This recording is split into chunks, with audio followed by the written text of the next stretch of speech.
Hello students. So let us begin a new chapter for the students of class 11th from our English Hornbill book. This is your chapter number 4, The Landscape of the Soul, which is written by Nithali Troveroy. So before going through the explanation of the chapter, let us discuss about the writer. The author Nithali Troveroy is an art historian who came in limelight because of her translated work City of Jinns, a book by William Dalrymple. तो ये famous कब हुई, ये limelight कब हुई और क्यों हुई? क्योंकि इन्होंने एक बुक ट्रांसलेट की थी city of djinns. She is the wife of Belgian ambassador to India. She has travelled various cities of the world with her husband. इन्होंने काफ़ी ट्रैवल किया है, वेरियस सिटीज़ ट्रैवल करी हैं अपने हस्बैंड के साथ. और इन्होंने मास्टर्स डिग्री ली है हिस्ट्री ऑफ आर्ट और आर्कियोलॉजी में from the university of Belgium. She plan to write her next book, को प्लान कर रही हैं अपनी नेक्स्ट बुक लिखने के लिए. किन के ऊपर? ओल्ड दिल्ली आर्किटेक्चर्स के ऊपर, यानी पुरानी जो बिल्डिंग्स होती हैं पुरानी दिल्ली की, जैसे जमा मस्जिद है, चांदनी चौक है, उनके ऊपर प्लानिंग चल रही है बुक लिखने के लिए. Let us discuss the title of the chapter, The Landscape of the Soul. In this chapter, the writer contrasts two forms of art. इस चैप्टर में राइटर जो है दो तरीके की आर्ट के बारे में बताएंगे हमको. एक है चाइनीज़ आर्ट और दूसरी है European art. By using two different stories, जिसमें इन्होंने दो डिफरेंट स्टोरीज भी बताई हैं. European art is about reproducing an actual way, यानी राइटर का कहना यह है कि यूरोपियन आर्ट जो होती है, ये वाली आर्ट जो होती है, इसमें एक्चुअल व्यू जो है वो बताया जाता है. जैसे आप इस पिक्चर में देख रहे हैं, you can see in the picture here, she is a lady और उसी का पोर्ट्रेट बिल्कुल तैयार किया है इधर.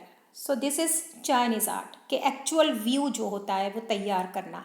और Chinese art is about not creating a real landscape. और चाइनीज़ आर्ट क्या है? इसमें ऐसा नहीं होता कि रियल इमेज तैयार करके रख दो उसकी. European art is an artist way to let viewers show exactly what he wants them to see in the landscape. तो यूरोपियन आर्ट क्या होती है कि जो व्यूअर्स जो देखते हैं वो एग्जैक्टली वही चीज़ देखते हैं जो होती है. जैसे इसमें ये लेडी है, उसी तरीके की लेडी इन्होंने कॉपी करके रख दी है. और चाइनीज़ आर्ट जो है, Chinese art is the artist spiritual and inner voice, where you can travel from any point and it lets the viewer creates a path for their imagination. तो Chinese art में हम copy नहीं करते हैं कुछ भी. चाइनीज़ आर्ट जो है वो स्पिरिचुअल और इनर वॉइस होती है, जहाँ पे आप कहीं भी ट्रैवल कर सकते हो किसी भी पॉइंट से, और व्यूअर को तैयार करते हैं एक रास्ता बनाने के लिए और उनको इमेजिन करने के लिए. तो जैसे कि ये आप पिक्चर देख रहे हैं, चाइनीज़ आर्ट है. This is a picture of a Chinese art.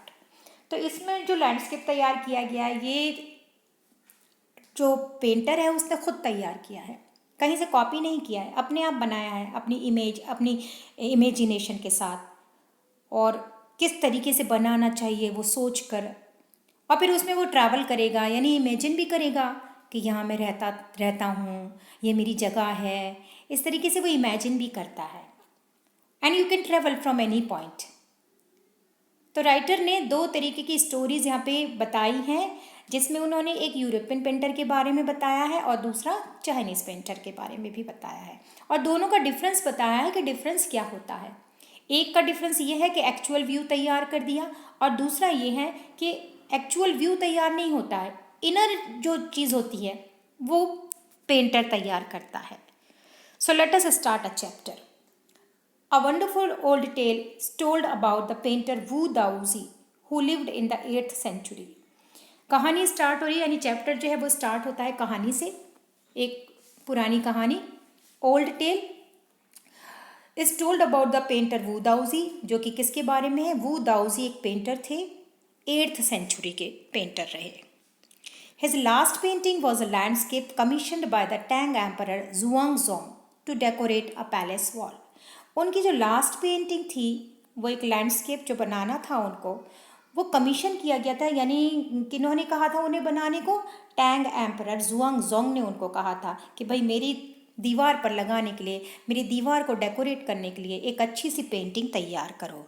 तो किसने तैयार की थी? वू दाओजी पेंटर ने तैयार की थी। The master had hidden his work behind a screen. और जो वो दाऊजी थे, जो मास्टर थे, उन्होंने जो पेंटिंग तैयार की थी उसको हिडन किया था, उसके काम को हिडन कर दिया था behind a screen. So only the emperor would see it, ताकि सिर्फ एम्परर ही यानी जुआंगजोंग ही उसको देख सके।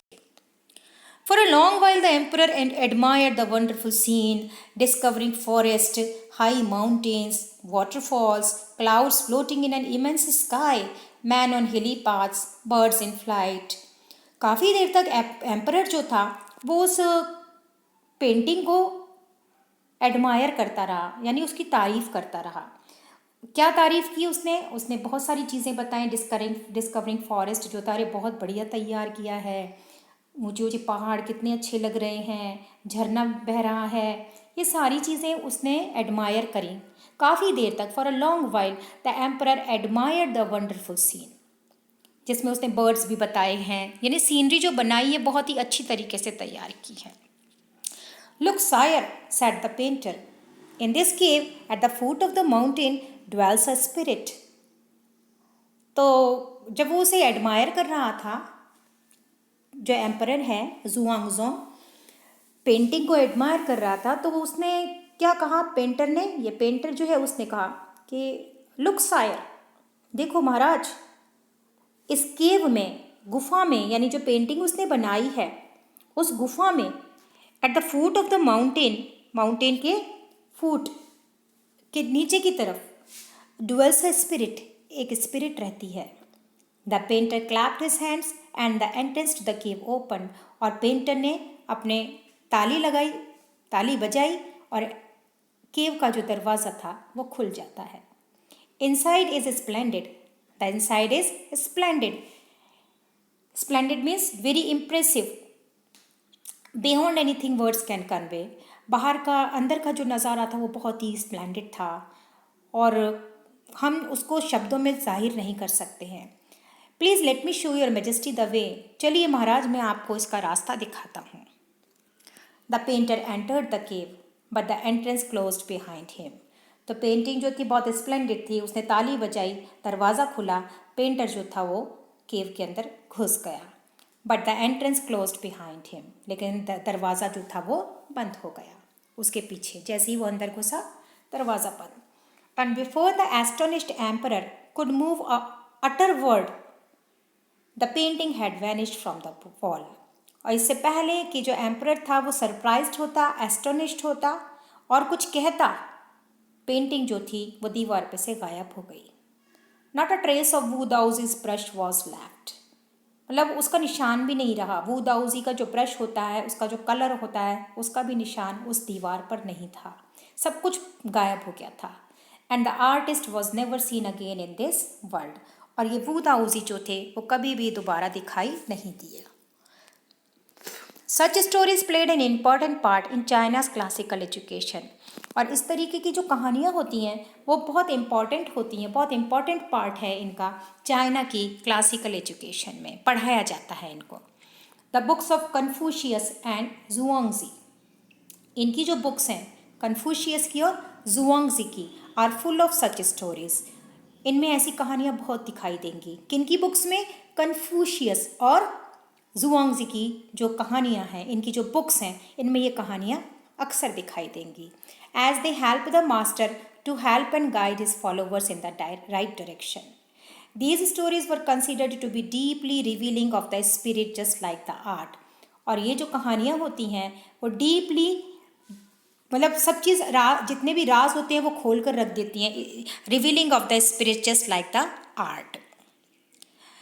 There was another famous story in contrast to the previous one, where the painter wouldn't paint the eye of a dragon.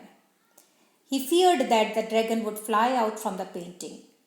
It was one of the stories from many others which came from a medieval country in Western Europe. एक और कहानी writer बता रही हैं in contrast, इससे पहले की तरह उससे कंट्रास्ट है ये, जिसमें पेंटर ने क्या किया था, जो पेंटिंग बनाई थी ड्रैगन की, उसमें उसने उसकी आंखें नहीं बनाई थी। क्यों नहीं बनाई थी? Because he feared that the dragon would fly out from the painting, क्योंकि उसे एक डर था कि कहीं ड्रैगन जो है वो उड़कर पेंटिंग से बाहर ना आ जाए। It was one of the stories from many others which came from a medieval country in western Europe. एक और कहानी बताई जा रही है। इन 15th century Antwerp. What is Antwerp? Antwerp is a city of northern Belgium. ये 15वीं सदी की बात बता रहे, 15th सेंचुरी की बात है। एक मास्टर ब्लैक स्मिथ थे कॉल्ड क्विंटन, जिनका नाम था क्विंटन मेट्सीस, जो fell in love with the painter's daughter, जिनको प्यार हो गया पेंटर की डॉटर से। Who was fall in love with the painter's daughter. The father would not accept a son in law in such a profession. Father नहीं चाहते थे कि इस प्रोफेशन में यानी ब्लैक स्मिथ मेरी बेटी को पसंद करे, इसलिए वो उसको सन इन लॉ एक्सेप्ट करना नहीं चाहते थे। So Quentin sneaked into the painter's studio. इसलिए जो वो ब्लैक स्मिथ था क्विंटन, उसने क्या किया? वो एंटर हो गया, स्नीक्ड हो गया इनटू द पेंटर्स स्टूडियो। कौन सा पेंटर? जिनकी बेटी थी, जिससे ये प्यार करते थे, उनके स्टूडियो में गया and painted a fly on his latest panel. और उन्होंने क्या बना दी? एक मक्खी बना दी इस पैनल पर। पैनल मीन्स जिस पर हम ड्राइंग करते हैं, उसे पैनल कहा जाता है। तो उस पैनल पर गए और उन्होंने मक्खी बनाई विथ सच डेलिकेट रियलिज्म, और ऐसे बनाई जैसे वो डेलिकेट हो और एकदम रियल लग रही हो। The quality of art that makes it seem real, so that the master tried to sweat it away before he realized what had happened. तो मास्टर जो थे, जब वो गए कमरे में तो उन्होंने देखा मक्खी को, तो उसे उड़ाने की कोशिश करी, क्योंकि वो कैसी लग रही थी? रियल लग रही थी। फिर उन्हें रियलाइज़ हो गया कि हाँ, कि ये एक पेंटिंग है। Quinten was immediately admitted as an apprentice, और जो क्विंटन था उसको इमीजिएटली उसके फादर ने क्या बना दिया? अपना ट्रेनर बना लिया इनटू हिज स्टूडियो, अपने स्टूडियो में। उसकी तारीफ़ की, अप्रेंटाइज जो था यानी ट्रेनर जो था वो बनाकर उसकी तारीफ़ करी। He married his beloved and went on to become one of the most famous painters of his age. और उसकी शादी भी करवा दी गई और वो बहुत बड़ा फेमस पेंटर बना अपनी एज का। So here I have completed first part of the chapter with the introduction. I will continue it with the second part in the next video.